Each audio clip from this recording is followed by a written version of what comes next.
Bonjour. C'est mon appartement. Jenkidar Hassan nous accueille avec un sourire éclatant.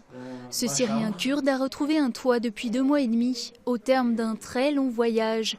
Avec sa femme Berivan et Alan, le cousin de celle-ci, ils ont traversé l'Irak, rejoint la Turquie en bateau et dormi sous des tentes en Grèce pendant 5 mois. Les voilà à Rouvray, dans le Morvan, dans un centre d'accueil des demandeurs d'asile. Jenkidar et Alan se sont exilés pour les mêmes raisons. Quand j'ai fini mes études, l'armée est venue et voulait que j'aille combattre. J'ai refusé, car tu ne peux jamais savoir contre qui tu te bats. Je ne veux pas me battre. Nous aimons la paix, nous ne voulons nous battre avec personne. Lorsque Jenkidar est parti, les miliciens de Daesh étaient à moins de 10 km de la ville où il vivait, dans le nord de la Syrie. Tosim, son fils, est finalement né à ce mur en Ossois, il y a 1 mois. Avec les bombardements incessants, vous ne savez pas quand vous allez mourir. Il n'y a pas d'avenir, rien du tout. Les enfants grandissent dans la guerre. Ce matin de novembre, bonne nouvelle, l'Office français de protection des réfugiés leur accorde à tous une carte de séjour d'1 an. Le sésame pour se déplacer librement et reprendre ses études. Je suis ingénieur en génie civil et je voudrais compléter mes études. J'espère être accepté dans une université française pour un master et ensuite un doctorat. Alan et Hassan ont commencé à apprendre le français dès leur arrivée à Rouvray. Ils se sont même déjà fait des amis. Nous avons une famille dans la Rouvray. Ils s'appellent Robert et Claude, très très gentils. Si nous avons besoin de quelque chose, ils apportez-nous. 2 autres familles syriennes sont hébergées ici. Mohamed Aboumgara, sa femme Goufran et leur fille Jana vivaient à Alep.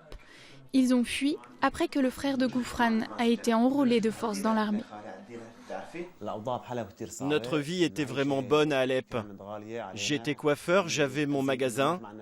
Nous avions un appartement, une voiture. Mais avec la guerre, tout a été détruit. Il n'y avait plus de pétrole, plus de nourriture. Les bombes tombaient. Une bombe a même détruit notre appartement. Maintenant que ses enfants, Jacquil et Jana, sont en sécurité, Mohamed a des projets, apprendre le français et redevenir coiffeur. Mais lui qui vient d'une métropole de 3 millions d'habitants ne s'attendait pas à être accueilli dans un village de 400 âmes. L'ouverture de ce centre d'accueil de demandeurs d'asile est une révolution ici. Créé en août, le CADA de Rouvray accueille 23 personnes de plusieurs nationalités. À terme, ils seront 65. De nombreux habitants étaient opposés au projet. Mais à l'arrivée des premières familles, la solidarité s'est manifestée, la méfiance s'est dissipée. On pensait quand même que la population allait réagir un peu, pas gentiment, quoi. Mais pas du tout. Je pense que la population a compris quand même que ce sont des gens qui fuient leur pays, qui fuient la guerre. Et que si nous on était dans le même cas, je pense qu'on aurait été content d'avoir la même chose qu'à Rouvray, quoi. Le CADA est un centre d'accueil provisoire. Dès que le droit à l'asile de ces familles est reconnu, elles doivent trouver un autre logement. Rouvray est une halte régénérante avant une nouvelle vie.